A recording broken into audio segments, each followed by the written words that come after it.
Hello, it's Rachel back again for episode 35 of the Next Row Knitters Club.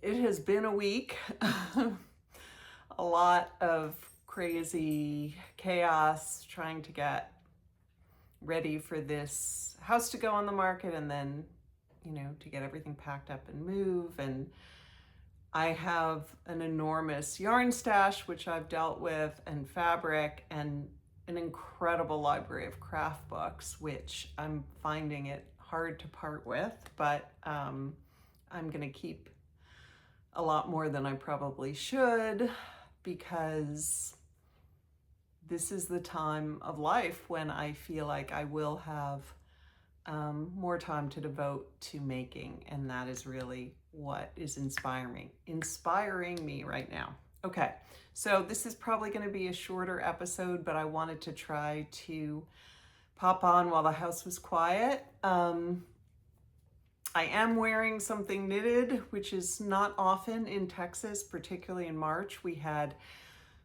it's March 16th, Monday today of 2026. We had some really, really, really hot weather.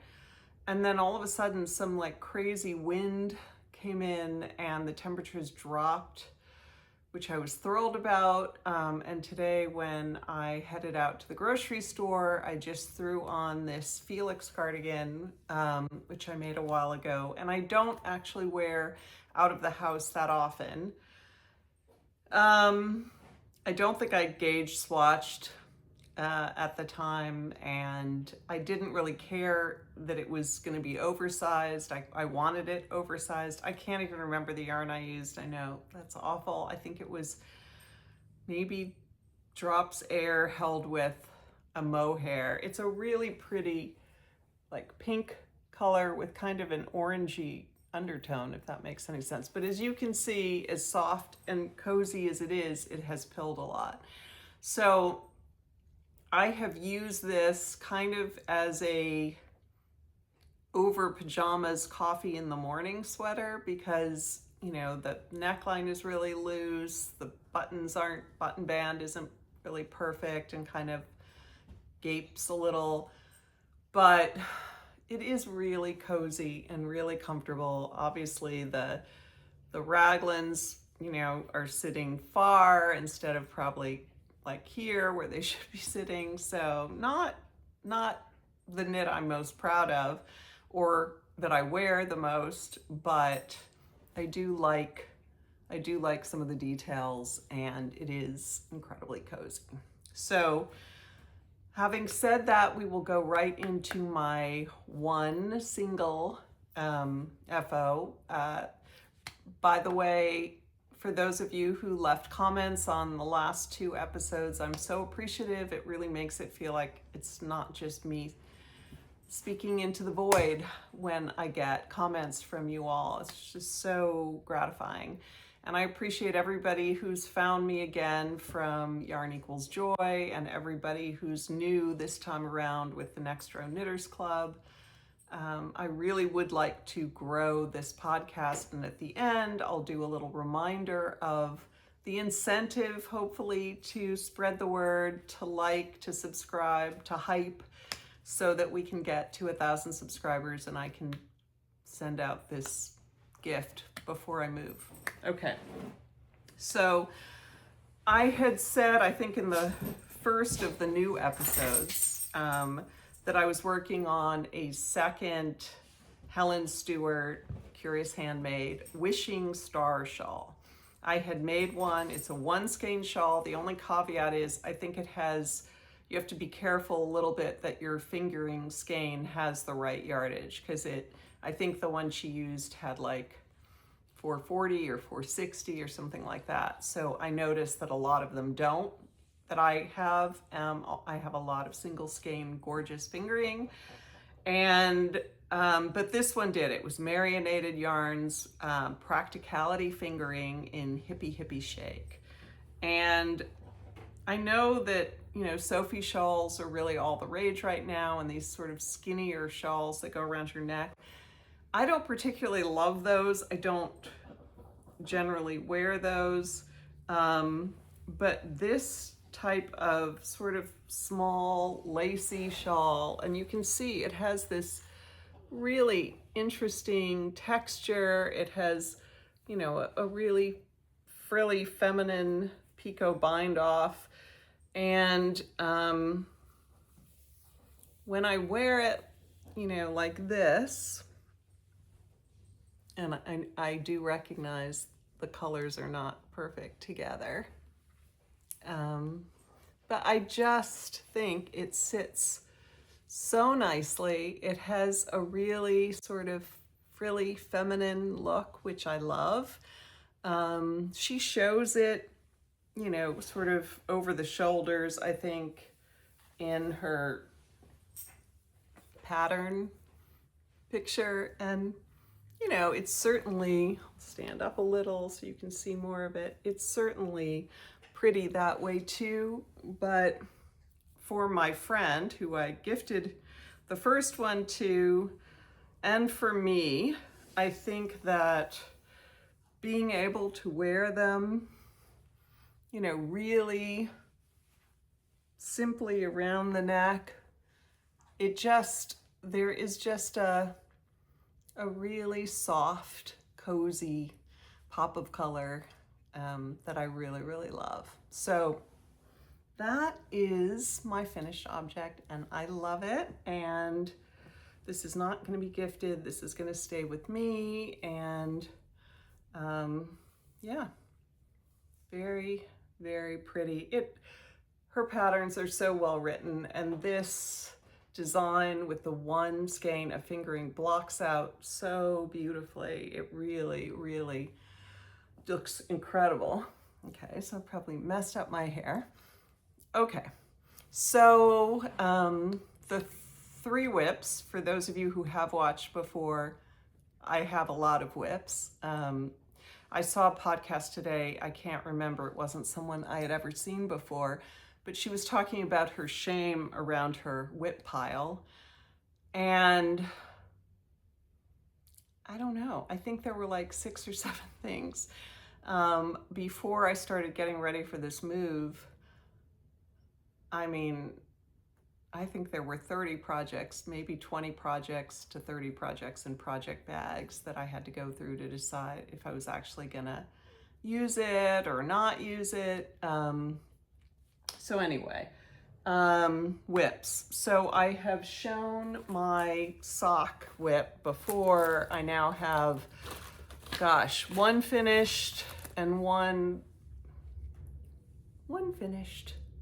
And I thought I would be done because I'm so close, but I am not done with the second one. So I talked a little bit about my sort of love-hate relationship with socks. This is using the Soxploration pattern by Denise DeSantis, who is Earth Tones Girl, I think. And she wrote this No Fear sock knitting book, which is the best. Go get it. It's, if you're interested in sock knitting, it's really great. And she has, you know, all these videos and tutorials on the shadow wrap heel. And I realized what I didn't like was having to pick up the stitches and the gusset, and it was not enjoyable to me. And my daughter is the one of my children who seems to, at the moment, really appreciate hand knit socks. And she says that the shadow wrap heel, sorry, struggling for words.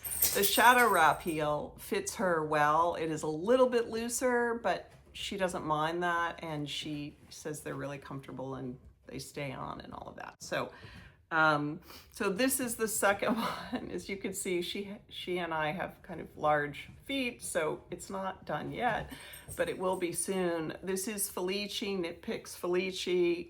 You may have noticed, I think it ended yesterday, they had a big sale on Felici, and people are sort of positing whether that means they're discontinuing those certain colors, which is what usually happens. They kind of put them on clearance. This wasn't quite clearance level discounts, but it was a really good discount. I think it was like 30% off. So I don't think that is still available, but if you love the colors now, you might want to get them or keep an eye on the website or sign up for alerts or something, because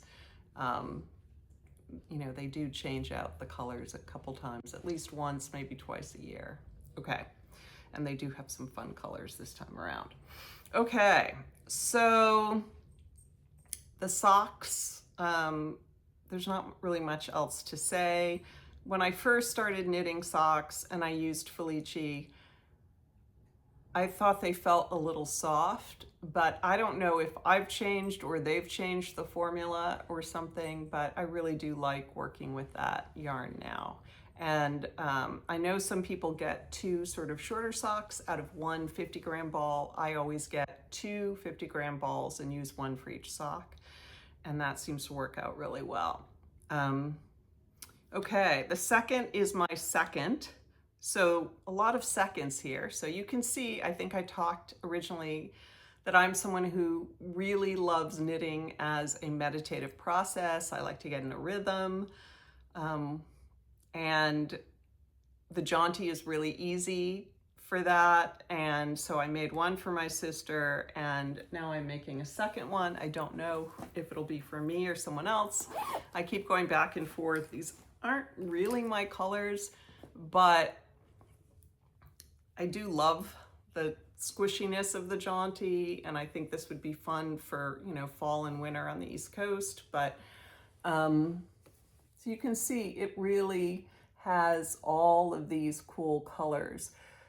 It's not quite singing to me the way some other yarns do, and I think because it just, I don't know how to explain it. It feels sort of predictable. Like the colors feel really uniform.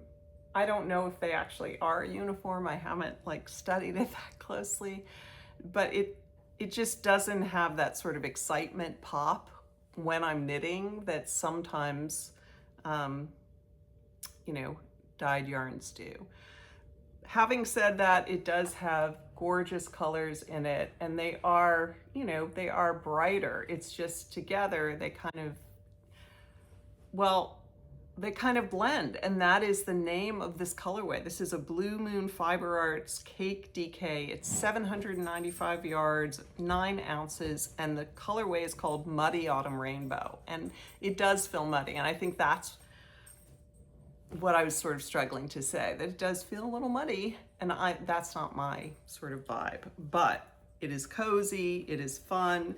For patterns like these that have, you know, row repeats, and I have several of those going right now, I have lots of these little row counters. You can get them on Amazon. I'm sure a lot of local yarn shops carry them, and it's the, you know, you just push it and then it just tells me if I'm on if I've just finished row 4 of an 8-row pattern, and then I leave it for 2 weeks and I come back, I don't have to worry about, you know, reading my notes, which is what I had usually done on my paper pattern. I'm still a paper girl, but I can really just look at the clicker and know right away, oh, okay. It also, because a lot of the patterns I've been working on are either 8-row or 12-row, it does motivate me to just keep going until I finish that, and then I can clear the clicker. So it does kind of work in that way too. Okay, so that's my second. So my third is one you haven't seen. It's a new cast on. I was watching, I think it's called A Good Yarn, and I can't remember her name, and I've watched her a lot. I'm sorry. Amber, I think. Amber of A Good Yarn. I think that's right. And she was doing one of those, you know, like vlogs or podcasts where you talk about a certain type of project. And she happened to be featuring one skein projects, which is right up my alley because I have such a big stash. And I think I've talked before that I did sort the yarn, and I tried to go through and put a certain amount of yarn in a closet and sort of say that was the yarn for to sell or destash or give away or whatever. And I have slowly been going into there since all the other yarn is less easy to access, and rating it for new ideas and projects, new cast-ons. Silly, I know, but that's what I've been doing. So I saw she featured Amy Christoffers, Ghost Flower Shawl, which maybe I'd seen it. I don't remember seeing it, and I love flowers. She loves flowers. So many of her patterns seem to feature flowers. But this one was a little different because the flowers are not there. They're in, they're absent. They're the holes. They're the lace. And you can see, I don't know how well you can see because it's really going to show more when it's blocked.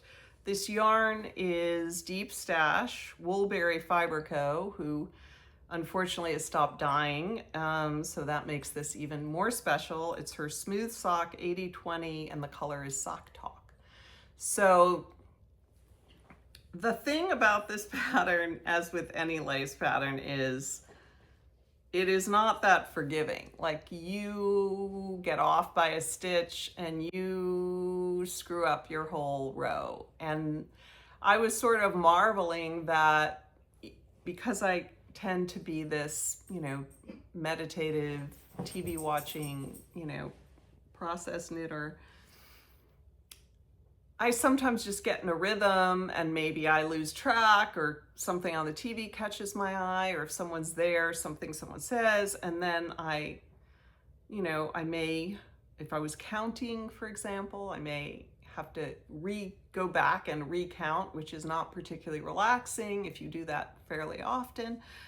So when I got into it, I realized, ooh, that is the kind of pattern that you have to pay attention to because you don't want to get off. And then after about, it's a 12 row repeat, after about, the first 4 repeats or something, I was like, good job, Rach, you got this. Like, this, isn't that bad. And of course, Jinx, and then the next row, I got so off, and I thought I could fudge it, and I kind of did fudge it. And if you are a knitter and you looked at this right now, you would notice that there is a row of wonky flowers that a kindergartner drew instead of her very clean, precise flowers. But I'm hoping that when they block out, it really won't be that noticeable. And if I gift this, as I probably will, to someone who doesn't knit, I'm thinking they will just see the overall lace and the flowers, and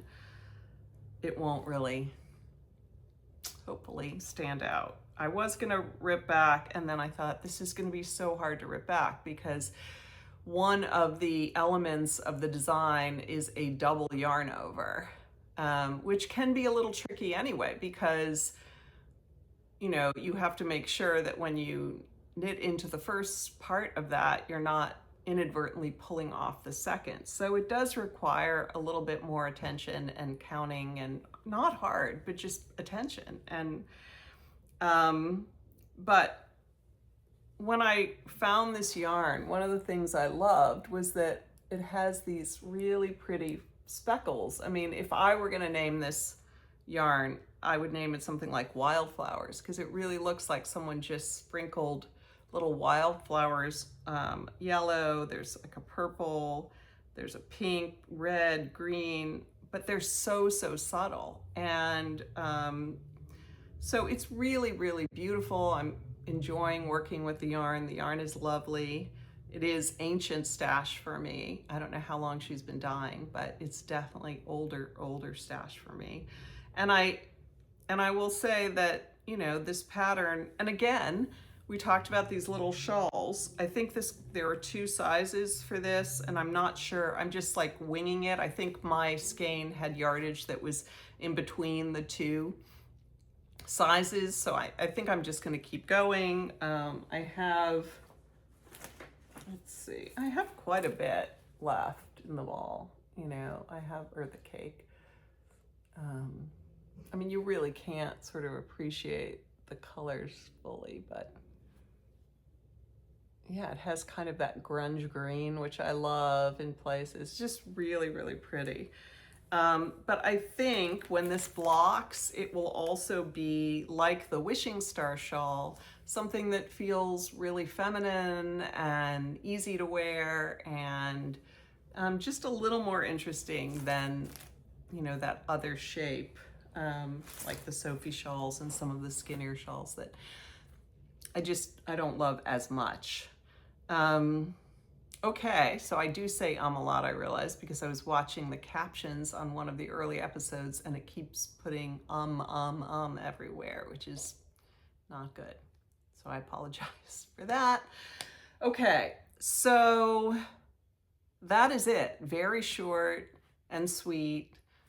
I'm actually wearing knitwear for a change. 1 FO, the Wishing Star Shawl, 3 whips, one of them a new cast on, which is super fun, although not as fun now that I messed up. But I just wanted to, sort of re-show this giveaway box and maybe incentivize everyone to tell people about the podcast. This will be going out anywhere in Canada or the US. I wish I could send it everywhere, but just too crazy right now with shipping and everything and all the moving costs, unfortunately. But just to recap, there are 5 skeins, actually more than that because one's a sock set. This is a Mad Tosh DK in this sort of dusty, pretty denim-y, faded denim blue. This is a fingering by Canon hand dyes in a very springy, happy color.